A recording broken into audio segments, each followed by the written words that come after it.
Hi there, dear listener. Laszlo here with a quick pre-roll message for you. Before we get started, I want to let you know there are all kinds of convenient ways for you to support my efforts to bring you all these podcast shows on Chinese history, Chinese sayings, and tea history. If you go to my website at teacup.media and click the support button at the top, you'll find a bunch of ways to show some appreciation. There's Patreon, where you can get early access to new episodes, exclusive content, and an invite to the Teacup Media Discord channel, and more. CHP Premium, that also has early access, exclusive episodes, and ad-free versions of the entire CHP back catalog. Plus, there's several other ways to donate to the show as well. Check the episode show notes for a link to that very page. And my deepest thanks for listening and supporting me and my humble efforts. Greetings, everyone, all across the universe. Laszlo Montgomery here, the Season 3 finale for you. That was the fastest 10 weeks I ever experienced. Wan Bi Gui Zhao. Seems like only yesterday. You're going to get your money's worth today. For the same low price you've been paying for all these past CSP episodes, you're getting a twofer this time. Today's Chengyu is 8 characters long. Yikes! But it's another useful one and has quite an excellent pedigree. So let's not waste any more time with this idle chit-chat and polite talking. Let's break this long Chinese saying down to its constituent parts. 万事俱备，只欠东方. I know, quite long. Okay, let's look at the first 4. 1 means 10,000, and 事 means matter, affair, or a thing to do. So 万事 means 10,000 things to do, or 10,000 matters. That's how you say the word everything in Chinese. 万事, 10,000 things. 具 means all are complete, and 备 means to prepare. 具备, all prepared. 万事俱备, everything's all prepared. Now the second set of 4 characters. 只欠东方. 只 means only. And qian, well, that means to lack or to owe. So, 只欠, only lack, only lacking. And dong means east, and feng is wind. Dongfeng, the east wind. 只欠 dongfeng, only lack the east wind. And after we string together all 8 characters, it ends up sounding like this. Everything all prepared, only lack the east wind. Oh boy, sounds heroic already. I can't wait to hear the story behind it. Lovers of Luo Guanzhong's epic work, The Romance of the Three Kingdoms, no doubt have already figured this one out. Romance of the Three Kingdoms, the classic novel, was a fictionalized account of the main events from China's Three Kingdoms period, 220 to 280. This period was the cushion between the end of the Eastern Han and the beginning of the Western Qin. Most of the people in Luo Guanzhong's novel were actual historic people, but a lot of the stories, like the one I'm about to tell you, are fiction based on fact. This novel yielded some nice Chengyus, including this one. The background event for this story is the Battle of Red Cliffs, or Chirbi. That incredible naval battle happened right on the Yangtze River, not far from Wuhan, a city in China that has witnessed more than its fair share of historic events in both ancient and modern times. Our story happened at the tail end of the year 208 and the start of the year 209. The Eastern Han Dynasty at this time, 208-209, is still in existence, though not for long.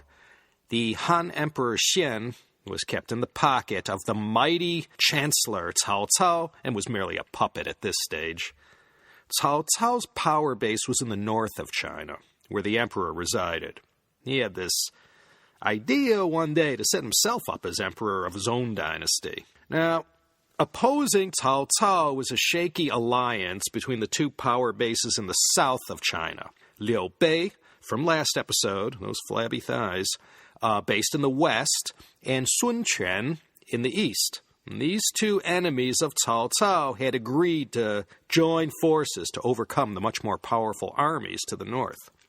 It was now 4 centuries after Liu Bang founded the Han Dynasty in 206 BCE. The power of his once great ruling house had dissolved into these 3 contending kingdoms, all keen to seize the mandate of heaven.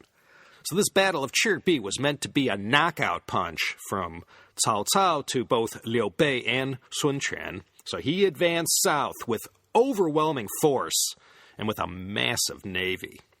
I said this alliance between Liu Bei and Sun Quan was shaky. 2 of their main men on each side, Zhuge Liang representing Shu Han and Zhou Yu representing Sun Wu, they both had to work together to come up with a plan to defeat Cao Cao, but neither trusted the other. And as the big showdown at Chirbi was getting closer, Zhou Yu came up with a brainstorm to use one of his trusted generals, Huang Gai, to feign a defection to the other side and lead a whole flotilla of ships into Cao Cao's direction on the other side of the river. Now, those on the south side of the Yangtze saw how Cao Cao's navy of landlubber northerners was all roped together in a line to keep the vessels steady and in a tight formation. There were no Dramamine back in those days, so those troops were as seasick as can be. And the Yangtze River wasn't some quiet stream or bubbling brook. Zhou Yu's secret plan called for Huang Gai's ships to sail with the winds that reliably blew from the southeast at this time of the year. So the winds would blow the ships across the river from the southeast to the northwest. And as soon as they got within striking distance, Huang Gai's men would torch their ships that were filled with all kinds of incendiary materials.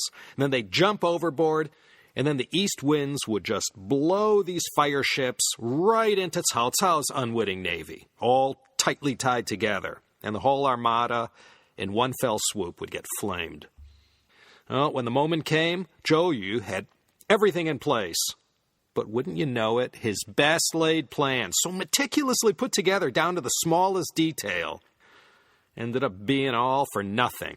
1 shi ju bei. Everything was prepared, except for one thing. 只欠东风. He only lacked the east winds. On that day, at the crucial hour, the winds were still. So Zhou Yu was rather dejected, and his rival, Zhuge Liang, stepped in. Now, first, he wrote a poem to Zhou Yu, and it was in this poem that he wrote those immortal words. 万事俱备, 只欠东风. He had everything prepared, except for the east winds. So for the next 3 days, Zhuge Liang carried out these rituals and ceremonies, and then whatever he did to appease the spirits worked, because they gave it another go a few days later. The winds started blowing briskly and reliably from the east, and this time, Zhou Yu's plan to use fire ships found their mark, and Cao Cao's navy got partially incinerated, and he suffered a devastating defeat. That wasn't the decisive battle between the 3 kingdoms, just one of them, but it was a big one. And as I said, after this Chirbi Zhizhan, the Battle of Red Cliffs, there's still more than a decade to go before Cao Cao dies along with the Han Dynasty. And that will mark the official beginning of the 3 kingdoms period that begins in 220. Cao Cao's son will go on to found that Cao Wei dynasty that had eluded his father. Let me tell you, John Woo directed a 4-hour epic film on this Battle of Red Cliff, so my little 1-minute encapsulation barely does this milestone in Chinese history justice. Let me recommend that movie, Chirbi, Red Cliffs, if you never saw it, directed by John Woo. And also, while I have you here, let me also turn you on to Mr. John Zhu's 3 Kingdoms podcast. Yeah, there's a show out there that breaks the novel down chapter by chapter and spoon-feeds you the whole story. 3kingdomspodcast.com. That's the number 3. All lovers of all things 3 Kingdoms, I heartily recommend this show. Episode 104, the famous Kaiser Guo, did a guest appearance. So, 1 shi ju bei. Everything was totally prepared. But the plan failed because 只欠东风. It only lacked the east wind. And without the east wind, it didn't matter how well prepared Zhou Yu was. So this is a situation I'm sure all of us have run up against.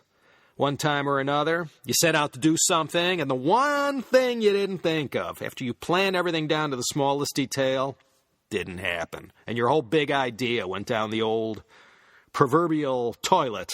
A nice picnic at the park, you went out the day before and bought everything, packed it all up the night before, but when you woke up the next morning, it was pouring rain.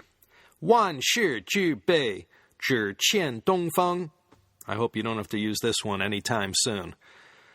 Okay, mes amis, that's it for our heroic episode this week. Laszlo Montgomery here, signing off from Los Angeles for the final time this season 3. That was a fast 10 weeks, if you ask me. Please don't throw in the towel just yet. I'm going to go recharge my batteries and think up 10 more nice Chungyus for you in season 4. I'll see you when I see you. Take care, everyone.